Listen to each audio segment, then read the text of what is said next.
क्या इस विश्व में ऐसी कोई और तस्वीर है जिसका ध्यान करने से व्यक्ति के शरीर में कुंडलिनी शक्ति जागृत हो जाती हो?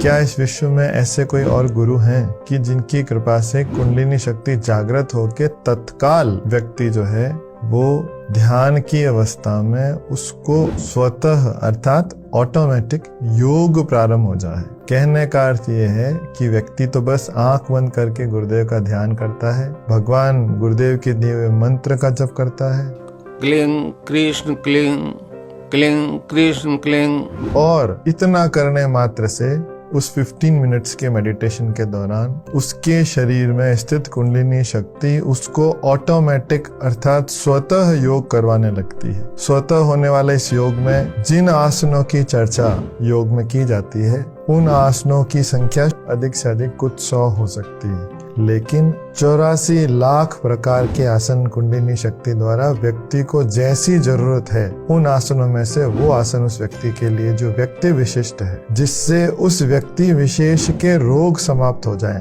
उस प्रकार के आसन स्वतः व्यक्ति को लगाए जाते हैं मात्र शक्ति कुंडलिनी के पूर्ण नियंत्रण में। और इस स्वतः होने वाले योग में आसन के अतिरिक्त स्वतः ही सैकड़ों सहस्त्रों प्रकार के प्राणायाम होते हैं, कई प्रकार की मुद्राएं, 3 प्रकार के जो बंद हैं जो बहुत उच्च अवस्था है योग की, वो भी स्वतः व्यक्ति को लगता है। इस पूरे ब्रह्मांड में ऐसे कोई दूसरे गुरु, ऐसे कोई समर्थ गुरु नहीं है गुरुदेव श्री रामलाल जी सियाग के अलावा जो कुंडलिनी शक्ति को जागृत कर सकते हैं। और गुरुदेव नहीं बल्कि गुरुदेव की तस्वीर जो कि एक निर्जीव तत्व है उसका ध्यान करने मात्र से भी व्यक्ति में कुंडलिनी शक्ति जागृत हो रही है, स्वतः योग हो रहा है और असाध्य रोगों, नशों, जीवन की सभी प्रकार की समस्याओं से पूर्ण मुक्ति मिल रही है और व्यक्ति अपने विकास के पथ पर आगे बढ़ता हुआ विकास की सर्वोच्च अवस्था अर्थात समाधि को प्राप्त हो रहा है। अर्थात ईश्वर साक्षात्कार का ये दिव्य मार्ग है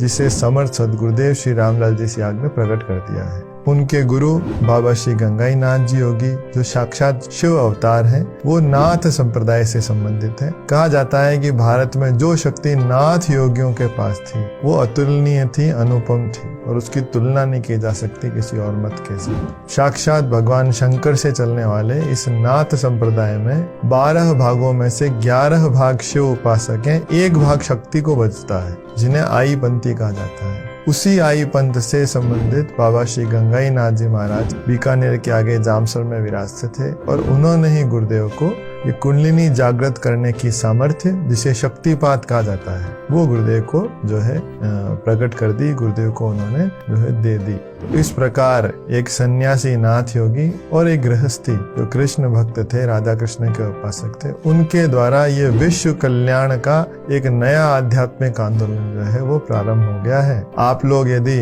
लाभ उठाना चाहें तो बहुत आसान है, गुरुदेव की इस तस्वीर से ध्यान प्रारंभ करें।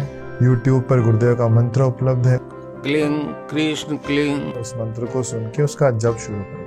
अधिक जानकारी के लिए नीचे दिए गए नंबरों पर संपर्क कर सकते हैं। जय गुरुदेव, भगवान श्री कल्कि की जय हो।